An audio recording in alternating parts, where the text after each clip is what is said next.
Hello दोस्तों, कैसे हो आप सभी लोग। उम्मीद कर रहे हैं बढ़िया होंगे जहां कहीं भी होंगे। तो आ जाइए, आप सभी का बहुत बहुत स्वागत है मेरे यूट्यूब चैनल में एक और नए वीडियो में। दोस्तों, कई बार पता है हमारी जिंदगी में क्या होता है कि कुछ रिश्ते ऐसे होते हैं, वो मेरे साथ में गलत करते हैं और हम उनकी गलतियों को इग्नोर करते हैं, सिर्फ ये सोच के कि चलो सब कुछ वक्त के साथ में सही हो जाएगा। कुछ ऐसी मेरी बहनें होती हैं जिनके जो पति होते हैं वो बहुत ज्यादा टॉर्चर करते हैं, इतना मारते हैं, सताते हैं, गाली देते हैं। जबकि बेशक मेरी उन बहनों की बिल्कुल भी कोई गलती ना हो, लेकिन फिर भी वो सताते हैं।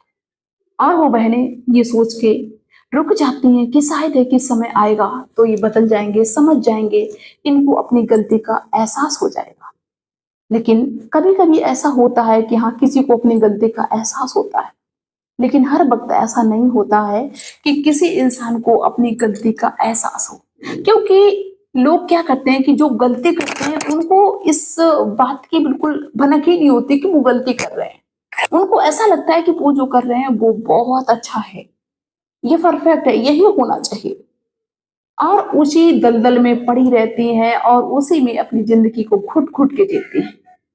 हम ये कहना चाहते हैं जिसके साथ में भी ऐसा हो रहा हो कि देखो, जो चीजें गलत हैं उसको वक्त रह के ही रोकिए। अगर समय निकल गया तो आपके लिए बहुत घातक बन सकती है। चीजों को एक बार देखिए, अगर कोई आपको बेवजह सता रहा है, बेवजह परेशान कर रहा है, जीने नहीं देता है, एक बार देखिए, उसको मौका देखिए, दो बार मौका देखिए, देखिए तीन बार मौका दे दीजिए। इसके बावजूद भी अगर वो बार बार वही गलती कर रहा है तो आपको उस गलती को बिल्कुल भी इग्नोर नहीं करना है, उस पर एक्शन लेना है। क्योंकि होता है कि हमारे साथ में कि जितना हम दबते हैं उतना ही लोग हमें दबाते हैं, जितना हम डरते हैं उतना ही लोग हमें डराते हैं। जिस दिन हम डरना छोड़ देंगे, लोग डराना ही भूल जाएंगे। लोग ये सोचते हैं कि हाँ, ये मेरे हिसाब से चले, जैसा हम इसको चलाएं वैसा चले, अगर हम इसको डराएं तो ये डरे। वो ये नहीं सोचते हैं कि हो सकता है कि ये मेरा रिस्पेक्ट कर रहा है इसलिए नहीं बोल रहा है।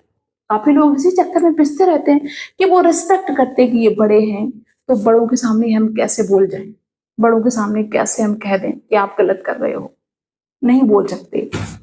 लेकिन आप ये सोचिए कि आप बड़े हैं, जो जो भी गलत कर रहा है वो बड़े हैं, तो उनको बड़े होके उन सारी चीजों के बारे में बिल्कुल भी एहसास नहीं कि वो गलत कर रहे हैं।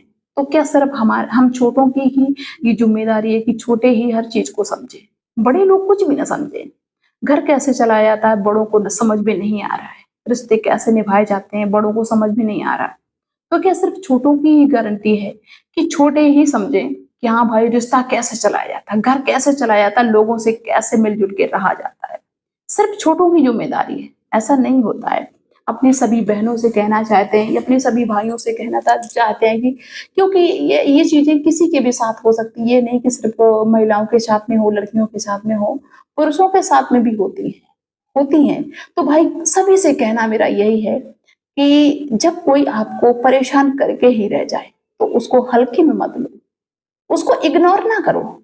आप घुट घुट के ना जियो, आपकी जिंदगी है, आप अपने हिसाब से जिए, है ना। किसी की जिंदगी पे किसी का अधिकार नहीं होता। ये हमारे रिश्ते बना दिए जाते हैं, चलो एक दूसरे के बंधन में हम लोग बंधे हुए हैं कि चलो इनका सम्मान करें, उनका सम्मान करें, वो ताऊ है, चाचा है। लेकिन किसी की जिंदगी पे किसी का अधिकार नहीं होता है। इंसान अकेले आता है इस धरती पे और अकेले जाता भी है, कोई किसी का साथ नहीं देता है, लेकिन बस एक दूसरे के सहारे हम लोग जिंदगी काटते हैं। दोस्तों, आपने देखा होगा कि एक यूट्यूब क्रिएटर है सपना, स्नैपी गर्ल सपना, बहुत सारे लोग जानते होंगे। उनकी जिंदगी में जो उनके ब्लॉग देखते होंगे उनको पता होगा कि उनकी जिंदगी में क्या चल रहा है। उन्होंने अपने घर को संभालने के लिए, अपने घर को बचाने के लिए, रिश्तों को बचाने के लिए बहुत परेशानी झेली, बहुत ज्यादा। जो लोग उनको देखते हैं उनको पता होगा कि उनकी पहले 19 में शादी हुई और उनके पति की कोरोना के टाइम पे मौत हो गई। लेकिन उनके जो पति थे पहले, सूरज, उन्होंने भी भाई इनको जम के सताया, वो भी अपने माँ बाप के कहने पे। मतलब माँ बाप उल्टा सीधा जैसा भी पढ़ा देते थे सूरज, वो वैसा करके अपनी पत्नी को इतना मारते थे जानवरों की तरह। लेकिन फिर भी वो अत्याचार सहती थी, इसलिए कि मेरा घर न टूट जाए, घर न बिखर जाए। लेकिन उसके बाद जब उनका देहांत हो गया, 1 साल बाद उनके देवर राजवीर से उनकी शादी करा दी गई। लेकिन किस्मत उनकी ऐसी कि राजवीर की भी मौत हो गई एक एक्सीडेंट के दौरान, जिसके चलते भाई उनके घर का माहौल बिल्कुल बिगड़ गया। अब वो अकेली बहू, 2 बेटियां छोटी, उनको लेके कहाँ जाए इतनी छोटी जिंदगी में, दुख भरी जिंदगी। जो घर के माता पिता थे तो चलो भाई उनको भी दुख है, उनको भी कष्ट है, उनके बेटा गए हैं, लेकिन उनके जो माता पिता है, जो सास ससुर हैं, उन्होंने बिल्कुल भी कमी नहीं रखी। मतलब उन्होंने हमेशा इस चीज का एहसास कराया कि मैं घर का बड़ा हूँ, मेरी चलती है और मेरी ही हमेशा चलेगी, फिर घर में कैसी भी सिचुएशन हो। जबकि उनको ये देखना चाहिए कि मेरे बेटा नहीं है, मेरी बहू है, एक तो इतनी छोटी उम्र में इसको इतना दुख पड़ गया। चलो आप माता पिता हैं, आपको कष्ट है तो है ही, माँ बाप के जितना कष्ट किसी को नहीं हो सकता है मेरे हिसाब से। लेकिन ये भी एक सच्चाई है कि पत्नी की जिंदगी में भी अगर पति नहीं है तो उसकी भी जिंदगी बेकार हो जाती है। लेकिन उसके दुख को नहीं देखा, अब छोटी बच्चियों के साथ में उनके ऊपर अत्याचार करते रहे उनके माता पिता, उनके सास ससुर, और वो बेचारी हमेशा इस चीज के लिए सहन करती रही उन सबको कि चलो कोई बात नहीं, घर में रहना है, माता पिता है, कोई नहीं है। और लोग अगर कोई बहू ऐसा करने भी लगे कि चलो अब मुझे यहाँ पे नहीं रहना है, तो लोग कहने भी लगते हैं। काफी समय से बेचारी परेशानी झेल रही है, मानसिक टेंशन, सारी टेंशन, लेकिन नहीं, किसी से कुछ नहीं कहा। लेकिन वो ही हाल है ना, मैंने बताया कि अगर आप इस पे लग जाओ कि चलो चीजें समय के साथ में सही हो जाएंगी, सही हो जाएंगी, लेकिन समय के साथ में सही नहीं होती। जब वो सपना इन सबको सहती रही तो उनके सास ससुर का आतंक और भी बढ़ता चला गया। मतलब उन्होंने वो चीज बिल्कुल छोड़ दी कि मेरे बेटा नहीं, अब बस मैं इनके सहारे नहीं, उनको अपना वही रूप दिखाना है। यहाँ तक कि उनको घर से निकाल दिया कि तुम्हारा इस घर में क्या है, तुम अपने मायके से क्या लेके आई। तो आप बेचारी क्या करती, घर से निकल जाती और ग्वालियर में एक रेंट पे घर लेके, किस्तों पे घर लेके अपने 2 ही छोटी बच्चियों को लेके रह रही। तो बताइए, हम ये कह रहे हैं कि अगर आप सहते रहेंगे तो लोग हमेशा आपको दबाते रहेंगे। अगर गलत चीज है, मान लीजिए आपने गलती करी है तो आप सह लीजिए और किसी की बात सुन लीजिए, लेकिन अगर आपकी गलती नहीं है तो फिर आप किसी की मत सुनिए। अरे सिर्फ सुनने के लिए आप ही बने हो, और लोगों को तुम सुना के देखो। एक बार तो कह के देखो कि हम सिर्फ तुम्हारी सुने, तो मेरी एक बार भी ना सुनो। ऐसा कहाँ पे लिखा हुआ है? अपने अधिकार के लिए, अपने हक के लिए कभी पीछे मत रहना, लड़ना, फिर चाहे कोई भी हो। जब बड़े नहीं सुधर सकते तो छोटे कैसे सुधर जाएं?